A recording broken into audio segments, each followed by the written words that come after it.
네, 안녕하세요. 8월 7일 월요일 짱목과 말씀수다의 시간입니다. 오늘 우리에게 주신 하나님의 말씀은 사무엘하 24장 15절부터 25절의 내용의 말씀인데요. 하나님 말씀을 보시겠습니다. 이에 여호와께서 그 아침부터 정하신 때까지 전염병을 이스라엘에게 내리시니 단에서부터 브엘세바까지 백성의 죽은 자가 7만 명이라. 천사가 예루살렘을 향하여 그의 손을 들어 멸하려 하더니 여호와께서 이 재앙 내리심을 뉘우치사 백성을 멸하는 천사에게 이르시되 족하다 이제는 내 손을 거두라 하시니 여호와의 사자가 여부스 사람 아라우나의 타작마당 곁에 있는지라. 다윗이 백성을 치는 천사를 보고 곧 여호와께 아뢰어 이르되 나는 범죄하였고 악을 행하였거니와 이 약무리는 무엇을 행하였나이까. 청하건대 주의 손으로 나와 내 아버지의 집을 치소서 하니라. 이 날에 다시 다윗에게 이르러 그에게 아뢰되 올라가서 여부스 사람 아라우나의 타작 마당에서 여호와를 위하여 제단을 쌓으소서 하매 다윗이 여호와께서 명령하신 바 가세말대로 올라가니라. 아라우나가 바라보다가 왕과 그의 부하들이 자기를 향하여 건너옴을 보고 나가서 왕 앞에서 얼굴을 땅에 대고 절하며 이르되 어찌하여 내 주 왕께서 종에게 임하시나이까 하니 다윗이 이르되 내게서 타작마당을 사서 여호와께 제단을 쌓아 백성에게 내리는 재앙을 그치게 하려 함이라 하는지라. 아라우나가 다윗에게 아뢰되 원하건대 내 주 왕은 좋게 여기시는 대로 취하여 드리소서. 번제에 대하여는 소가 있고 뗄 나무에 대하여는 마당질한 도구와 소의 멍에가 있나이다. 왕이여 아라우나가 이것을 다 왕께 드리나이다 하고 또 왕께 아뢰되 왕의 하나님 여호와께서 왕을 기쁘게 받으시기를 원하나이다.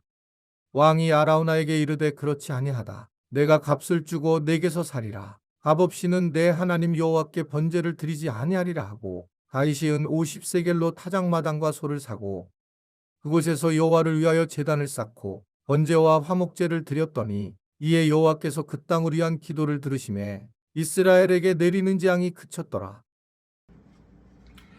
네, 어제 그제 우리가 말씀수다라에서는 영상으로 보지 못했지만 이제 다윗이 인구조사를 하게 되면서 문제가 생기게 됩니다.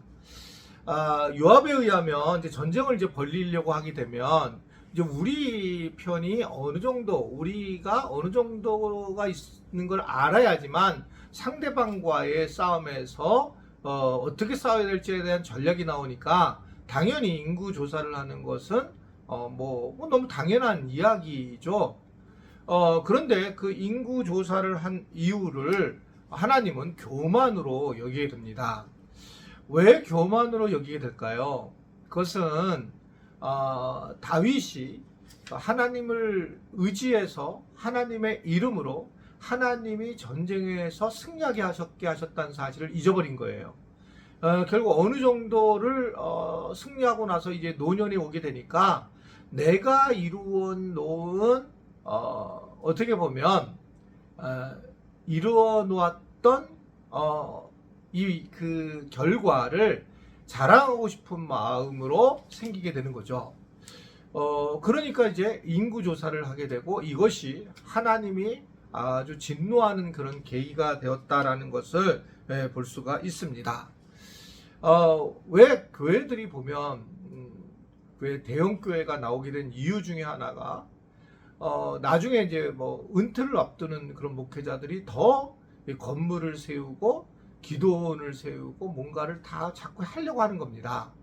그래서 대형 교회 형태가 많이 만들어지기도 했고, 그런데 이 문제는 뭐냐면 자기를 드러내려고 자기가 뭘 남기려고 하는 거죠. 이것은 이제 정치적인 것에서도 마찬가지입니다.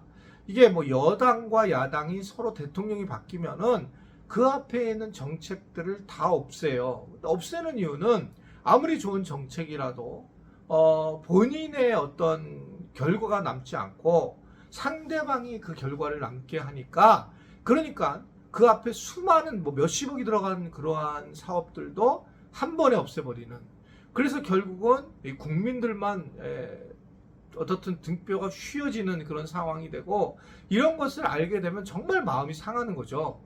그러니까 정책이, 기본적인 정책이 하나가 있고 그것이 이제 다르게 되는 뭐 보수와 진보적으로 나눠져야 되는데 그렇지 않는 그런 모습으로 나타나게 되면서 어떻든 이 정권이 바뀌게 되면 싸그리 싹싹 변화가 되고 앞에 것들에 대해서 보복을 하고 이게 무슨 양쪽이 다 같습니다. 어디가 안 그렇다 이렇게 생각 없이 이 정치라고 하는 부분이 그런 거예요. 근데 이제 이 다윗이 인구 조사를 하게 되면서 결국 이제 문제가 되는 거예요. 그런데 인구 조사를 하는 게 왜 이렇게 문제일까라고 볼 때에 오늘 이야기는 교만 때문이라는 겁니다. 교만. 결국 이 교만이라고 하는 것이 가장 큰 문제인데, 이제 저도 이 부분을 바로 깨우친 거죠. 우리 교회 이제 사람들이 물어봅니다. 교인이 몇 명인지. 정말 저는 잘 몰라요. 그게 몰랐었고, 코로나 기간 동안에 문자를 보내니까 대강 알게 됐지만, 그 전까지는 전혀 제가 알 수 못했습니다.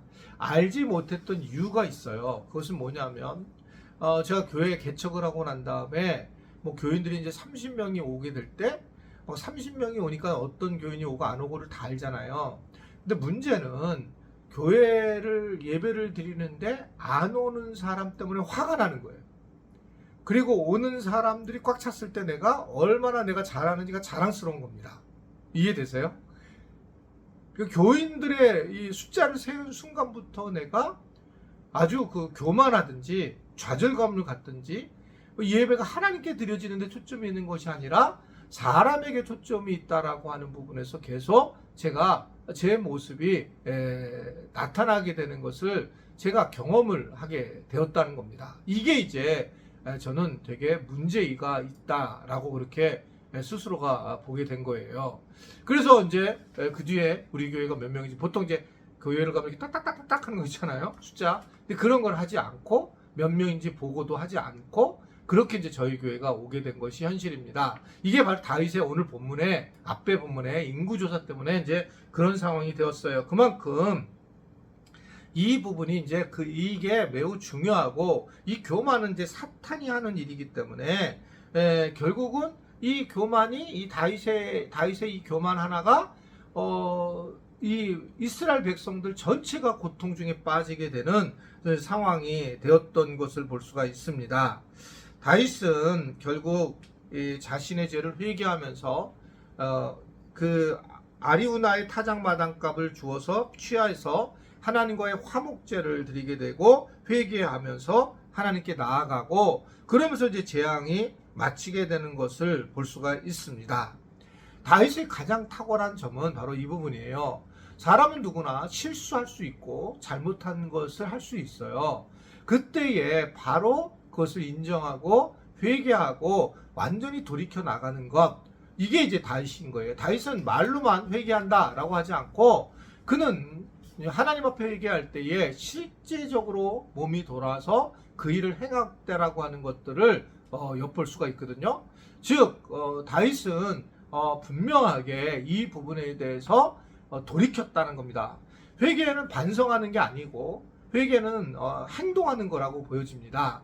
그런 면에서 그가 정확하게 그 값을 줘서 사서 화목제물을 드리고 회개하는 이러한 모습은 우리가 이 다윗을 통해서 분명히 배워야 될 아주 중요한 부분이라고 생각을 하게 됩니다. 우리는 맨날 회개한다 이렇게 얘기를 하는데 이것은 돌이켜야 한다. 돌이킴 자체가 회개의 시작이고 이것이 이제 예배를 드리는 자들의 모습인 것을 우리가 다윗을 통해서 깨닫게 되는 것을 느끼게 됩니다. 하나님께서 우리에게 때로는 어려움을 주고 고난을 주실 때가 있게 되는데 그때 이것은 내게 무슨 쌓일 가능성이 있을 수가 있습니다. 그럴 때에 빨리 돌이켜서 하나님 앞에 돌아와서 다시 세워지고 하나님 중심의 삶을 살아가는 것이 매우 중요하다.